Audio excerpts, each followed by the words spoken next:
দেখুন যেই বটি দিয়ে বলি দেওয়া হয়েছিল দেখুন সব রাখা রয়েছে, এই বলি কিন্তু বলি দেওয়া হয়েছিল। এখানে নাকি ওই গাছ নিম গাছ ছিল, নিম গাছে সাপ ঘুরে বেড়াতো। এই বস্তায় কি এই বস্তার মধ্যে মাথা আছে।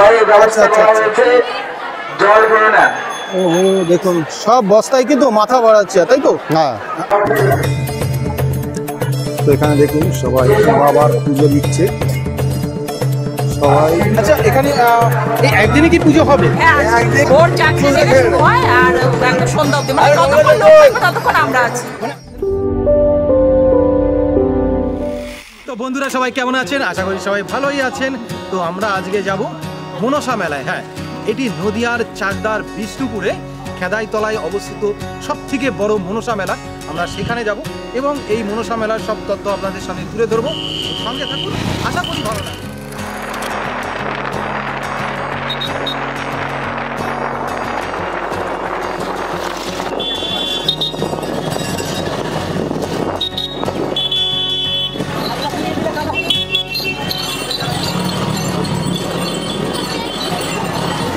তো বন্ধুরা আমরা কিন্তু এখানে একটা ছোটোখাটো একটা মেলায় চলে এসেছি। এটাও কিন্তু মনসা পুজো উপলক্ষে এই মেলাটা হয়ে থাকে। এটা সরিষপুরের মধ্যে, এটা চাকদা সরিষপুরের মধ্যে। তো আমরা মেন মেলা যেখানে হয় ওটা হচ্ছে খেদাইতলা মেলা, চাকদা বিষ্ণুপুরের খেদাইতলা মেলা। আমরা সেখানে যাব।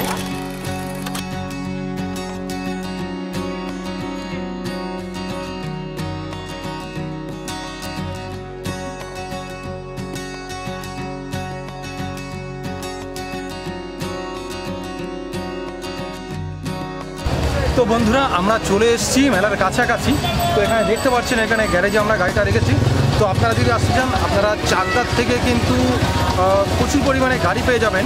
এসে বলবেন বিষ্ণুপুর নামবো, তো বিষ্ণুপুর নেবে আপনারা ভিতর দিয়ে অটো বা টোটো পেয়ে যাবেন, এখানে চলে আসতে পারেন। খেদাইতলার মেলা বললেই আপনাদের সব এখানে লাগিয়ে দেবে। তো আমরা এসেছি সরিষপুরের ঘুরতে দিয়ে ভিতর সাইডে। তো আমরা আস্তে আস্তে সামনের দিকে এগিয়ে যাবো। তো চলুন।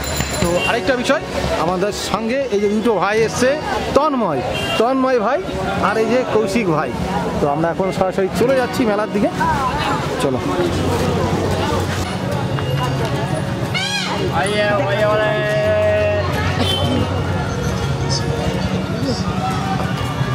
তো প্রচুর সাইড দিয়ে এগুলো ঢোকার রাস্তা রয়েছে। তো আমরা গ্রামের ভিতর দিয়ে একটা রয়েছি, তাছাড়াও সামনে দিয়ে যেই রাস্তাটি আছে বিষ্ণুপুর দিয়ে যারা আসবেন, তো সেই রাস্তাটা আপনাদের দেখানোর চেষ্টা করব।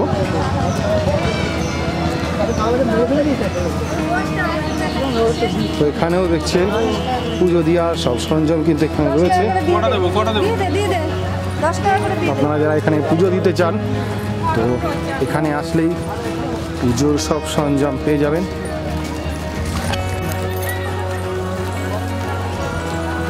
তো ঢোকার আগে আগেই দেখতে পাচ্ছি সব দোকানবাড়ি রয়েছে।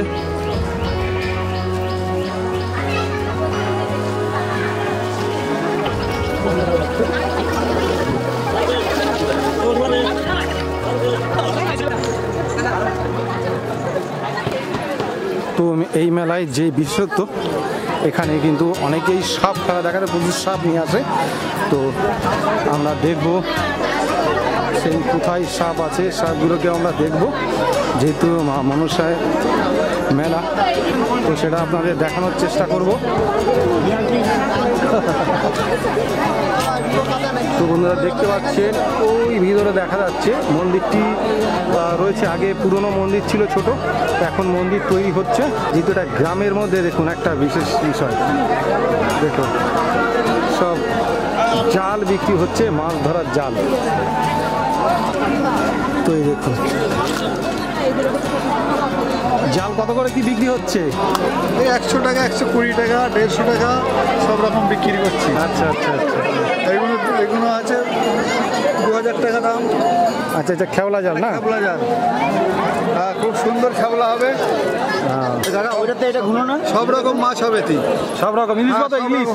ইলিশ মাছ ঘেরা বলেই হবে, যে কোনো মাছের ভিতরে ঘেরা বলেই পেয়ে যাবে। এগুলো কত করে পিস? এগুলো 200 টাকা পিস। আপনার বাড়ি কোথায়, কোথা থেকে এসেছেন? আমার বাড়ি বাজিতপুর। বাজিতপুর, ঘাট বাজিতপুর। আচ্ছা আচ্ছা আচ্ছা। ওটা স্টেশন কি, কাছের স্টেশনটা কি আছে বাজিতপুরে? ওখানে রেল লাইন স্টেশন নেই, বাজিতপুর বাস বনগাঁ থেকে বাদ যায় বাজিতপুর সিরিয়ানি। বনগাঁ থেকে বাদ যায়? হ্যাঁ, বাজিতপুর সিরিয়ানি, উত্তর 24 পরগনা। বনগাঁর মধ্যে আর কি। হ্যাঁ। হ্যাঁ, তো এই কিন্তু এসছেন বনগাঁর থেকে জাল বিক্রি করতে এখানে। তো দেখুন কত রকমের জাল, তো এখানে অনেক জাল বিক্রি হচ্ছে। আশেপাশে অনেক জায়গায় দেখছি আমরা যে মাছ ধরার জাল বিক্রি হচ্ছে, কারণ এখানে বর্ষাকালের সময় নানান জায়গায় এই গ্রাম গায়ে সবাই জাল কিনে থাকেন মাছ ধরার জন্য। তো আমরা মেন মন্দির সেদিকে যাব। তো বন্ধুরা দেখুন, মেলার মধ্যে কিন্তু প্রচুর দোকান রয়েছে, কাঠের দোকান এবং সব যেই লোহার সামগ্রী সেগুলো কিন্তু রয়েছে প্রচুর দোকান। আর কাদা দেখুন কি পরিমাণে কাদা মেলার মধ্যে। তো আমরা আস্তে আস্তে সামনের দিকে যাচ্ছি। ওহো, এখান থেকে মনে হয় যাওয়া যাবে না, কি পরিমাণে কাদা দেখুন।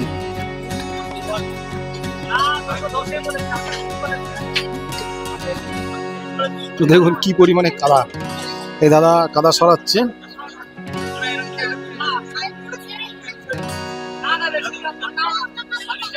তো আমাদের একটু ঘুরে যেতে হবে, এখান থেকে আমরা যেতে হবে, ঘুরে যেতে হবে, এখানে কাদার জন্য যাওয়া যাবে না সামনে।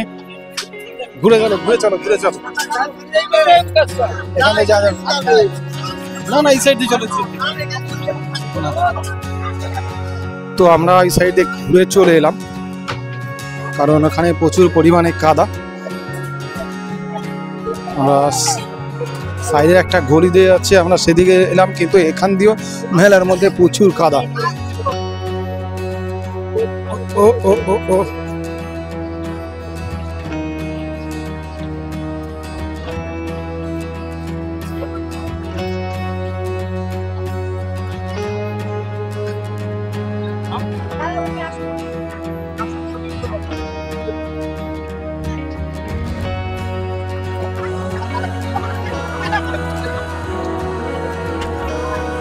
ওই সাইডে দোকান রয়েছে, সেখানে কিন্তু সব পুজোর সরঞ্জাম রয়েছে। তার এই সাইডে সব রেস্টুরেন্ট রয়েছে প্রচুর।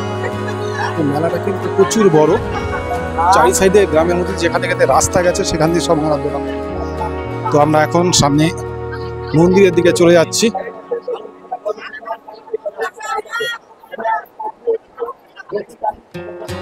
তো এই দেখুন পুজোর সরঞ্জাম সব বিক্রি হচ্ছে।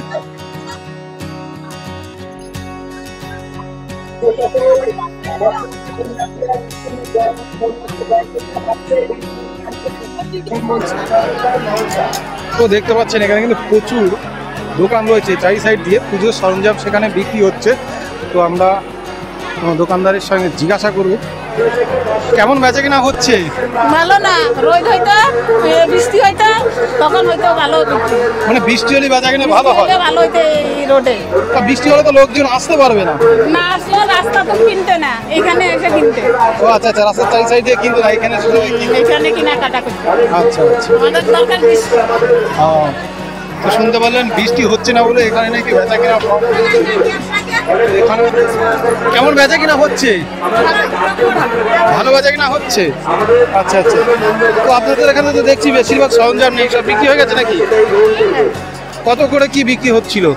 এখন তো দেখছি না এখানে। কত করে বিক্রি হচ্ছিল? হ্যাঁ, 51 টাকা, 31 টাকা, 21 টাকা, 100 টাকা। আচ্ছা আচ্ছা, 51 টাকায় কি কি দেওয়া হতো? সবকিছুই দিতাম, কলা, সন্দেশ, ফল, বাতাসা, চিনি, নকুদানা, সবকিছুই দিতাম। আচ্ছা আচ্ছা আচ্ছা, সব কিছু দেওয়া হতো। আচ্ছা, আর যেটা 100 টাকায়, 100 টাকায় কি দেওয়া হতো? 100 টাকা কলার পরিমাণটা বেশি দেওয়া হতো। কলার পরিমাণ বেশি? হ্যাঁ, কলার পরিমাণটা বেশি, দুধ, সন্দেশটা।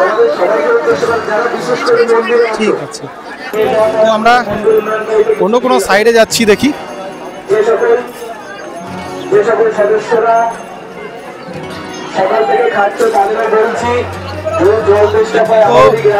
এখন কিন্তু অনেক বেলা হয়ে গেছে, তো একটা ভোরবেলা থেকে পুজো হচ্ছে, তবুও দেখুন এখনো ভালোই এখানে ভিড় রয়েছে।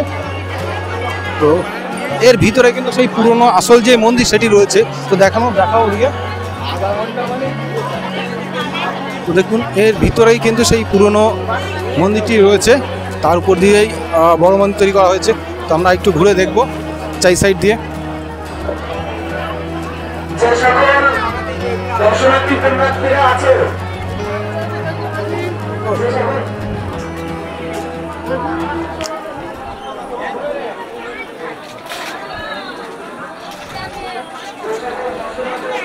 তো এই দেখুন এখান দিয়ে পিছন সাইড দিয়েও ঢোকার জায়গা রয়েছে পুজো দেওয়ার জন্য। তো আমরা মন্দিরের ভিতরের দিকেও যাব। তো এখানে একটা দোকান থেকে একবার জিজ্ঞাসা করবো কেমন বেচা কেনা হচ্ছে। দিদি ভালো আছেন? কেমন বেচা কেনা হচ্ছে? ভালো হচ্ছে? সকাল থেকে ভীষণ ভিড়। এবছর ভালো হচ্ছে না আগের বছর ভালো হচ্ছে? গতবারের থেকে এবার একটু বেটার হচ্ছে। এবার একটু বেশি হচ্ছে। একজন বলছিল নাকি বর্ষা হলে আরো বেশি বেচা কেনা। না, বর্ষা হলে অ্যাকচুয়ালি সব দোকানে তো বেশি হবে না, মানে রাস্তার পাশে যেগুলো মেন ওগুলোতে বেশি হবে, বাট এখানে যেগুলো ভেতরে আছে আর এখন টোটালি সব দোকানেই ভালো হচ্ছে। আচ্ছা এখানে এই একদিনে কি পুজো হবে? হ্যাঁ, একদিনে পুজো হবে। ভোর 4টে থেকে শুরু হয় আর একদম সন্ধ্যা অবধি, মানে যতক্ষণ লোক থাকবে ততক্ষণ আমরা আছি। মানে আজকে আপনারা এখানে থাকবেন, তাছাড়া এমনি প্রতিদিন এখানে পুজো? হ্যাঁ, শনি মঙ্গলবার প্রতিদিনই পুজো হয়। ঠিক আছে। আচ্ছা দিদি কত করে কি এখানে পুজোর বিক্রি হচ্ছে? অ্যাকচুয়ালি এখানে 20 টাকা 30 টাকা যে যেমন নেয়, 20 টাকা থেকে শুরু হয়। তারপরে হ্যাঁ, মানুষের পুজো থাকলে সেই হিসেবে দাও। আচ্ছা হাইস্ট কত আছে? হাইস্ট 150 200 500 যত নেবে। 150 200 অনেক ধন্যবাদ তথ্য দেওয়ার জন্য। দেখতে পাচ্ছেন এখানে সরঞ্জামগুলো সব বিক্রি হচ্ছে, অনেক দোকান এখানে আছে। তো বন্ধুরা এখানে মায়ের কাছে তো পুজো দিতে সবাই অনেক দেখছি ফুল প্রসাদ দিয়েছে এবং দুধ দিয়েছে। সেই দুধগুলো দেখুন এখানে কীভাবে কিন্তু নষ্ট হচ্ছে, জানি না এগুলোকে কি কাজ করবে, লোকেকে দেওয়া হবে নাকি এইভাবে নষ্ট হবে জানি না।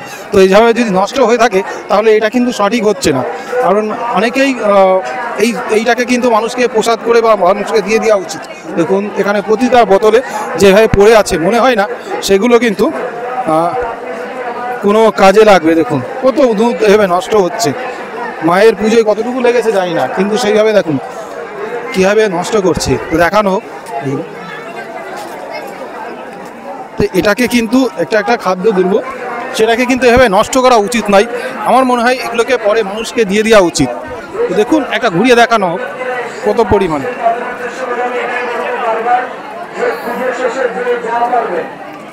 কীভাবে দুধগুলো পড়ে রয়েছে, ভেসে ভেসে যাচ্ছে।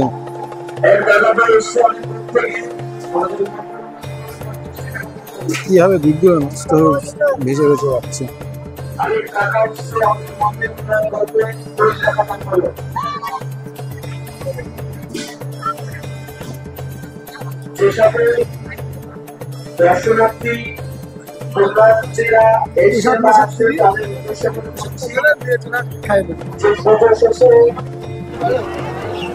তো আমরা আস্তে আস্তে সামনের দিকে যাচ্ছি, দেখি মন্দিরের সামনের দিকে আমরা ঢুকবো।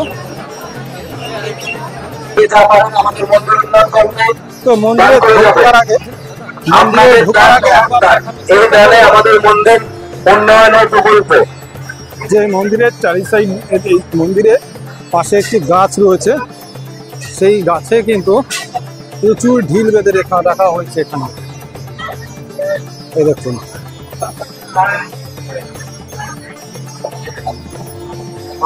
এখানে একটা দেখতে পাচ্ছি একটা কুল গাছ আছে, সেই কুল গাছে বেঁধে রাখা হয়েছে।